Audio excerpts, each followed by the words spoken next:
Welcome to the new and improved Real Sports Rundown. I am your host, Ryan Gentile. Thank you for joining me here today. It's a whole new name to the show, whole new format, as a matter of fact. So I got all kinds of things going on here. I appreciate you joining me here today.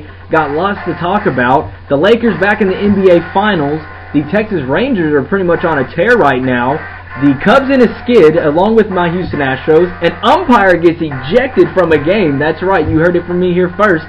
Also, a new Spelling Bee champ, and the World Series of Poker is underway, and a rematch in the Stanley Cup Finals from last year. So lots to get to, lots to deal with here today. So we're going to get right into it and start talking about what we need to talk about.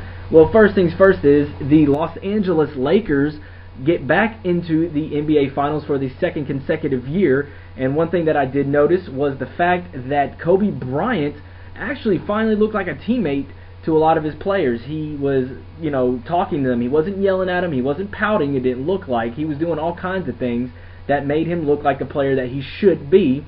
Now, whether or not that leads to an NBA title, I can't say for sure.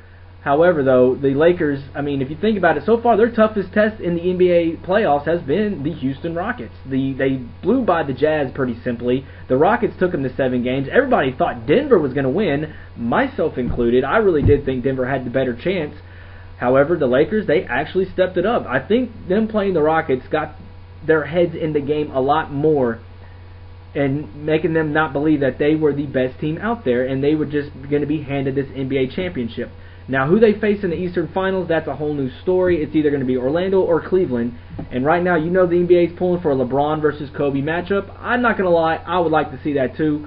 I really do believe if that does happen, that might go 7 games, but I could see LeBron beating Kobe for a title. Now, if Orlando goes, don't be surprised if Orlando wins that championship because they're going to give the Lakers fits because they have size, they have speed, they can pretty much match the Lakers, player for player, minus, of course, Kobe Bryant.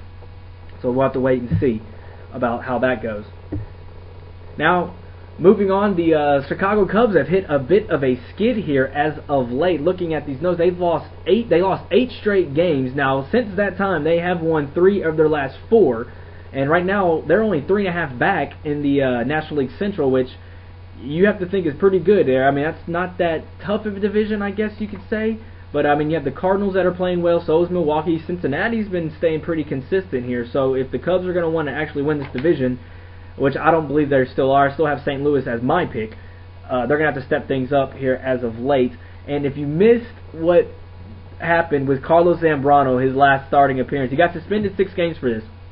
He thought he tagged a guy out at home. The umpire called him safe. Zambrano goes off on this guy. Well, it looked like the umpire gave him a little bit of a bump, and so he throws Zambrano out of the game. Zambrano gets so mad at him, he points a finger in his face, and he tosses him out of the game. That's right, Carlos Zambrano throws an umpire out of the game. How often do you see that happen? You see him yell at him, you see him fight with him, you see all kinds of things, but never in my life have I ever seen a player throw an umpire out of the game. By far the funniest thing I have seen so far this baseball season, with more to come, I am sure to believe. Now, also, the Houston Astros, right now, my team is on a skid right now, man. They've lost 8 of their last 9 games. They were swept by the Reds and the Rangers. Right now, they did beat Pittsburgh Friday night 6-1. That's only their 3rd win for the entire month right now. So they have been struggling a lot as of late. So, is there trouble in Houston? A lot of people are calling for Cecil Cooper to get the boot and be fired. I don't know. We'll have to wait and see how that goes. Does the manager usually, a change of manager help?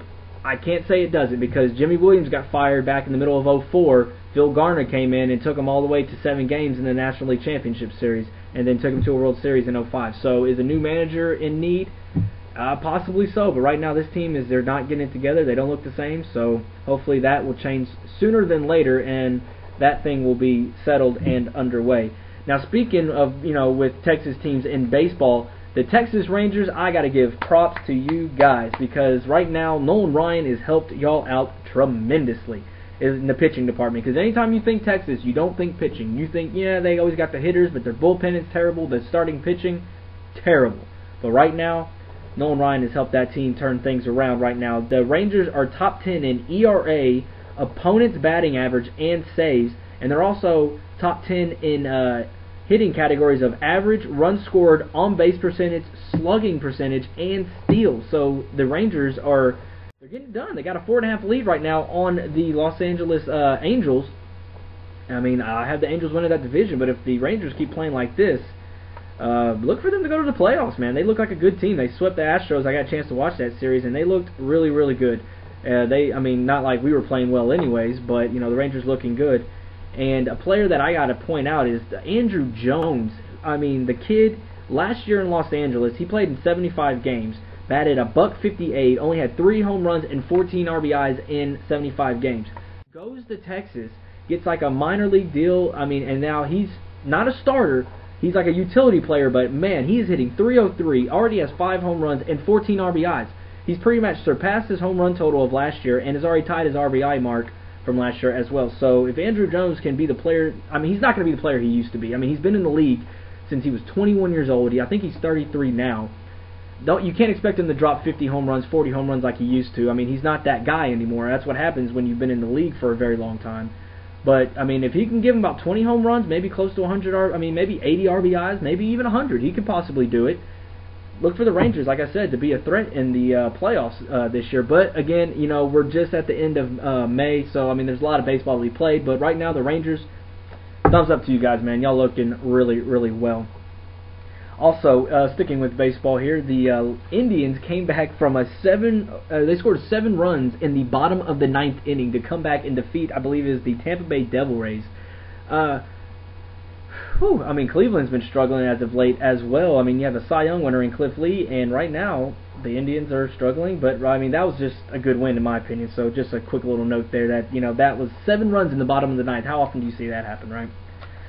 Now we have a Spelling Bee champion in the house. That's right. I don't really watch the Spelling Bee, but they always show the highlights on SportsCenter. The winner, her name is Kavya Shevchenko. I think I screwed up that name completely, but she won the Spelling Bee contest. And also, the World Series of Poker is up and underway right now. So, the winner last year was Peter Eastgate. So, is he going to repeat as champion? Probably not, because, you have thousands and thousands of players in there. It's so hard to repeat.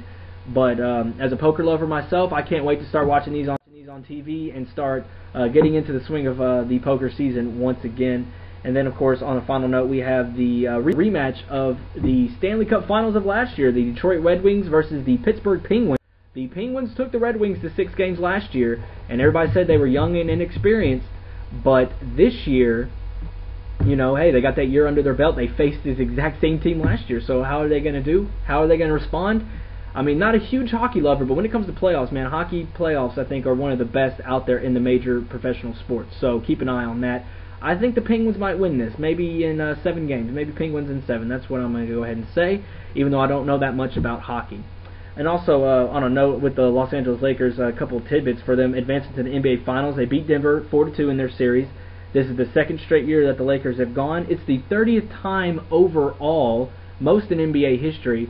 And then, of course, Kobe Bryant, he had 35 points and 10 assists in that deciding game to go back to the NBA Finals. So Kobe Bryant actually looking like a teammate and not a one-man wrecking crew like he has been throughout the majority of his career this season and these playoffs, it seems like. So he's getting the job done for his team. So congrats to Kobe Bryant for getting things done there. And actually, he scored 500 points for the 4th consecutive postseason.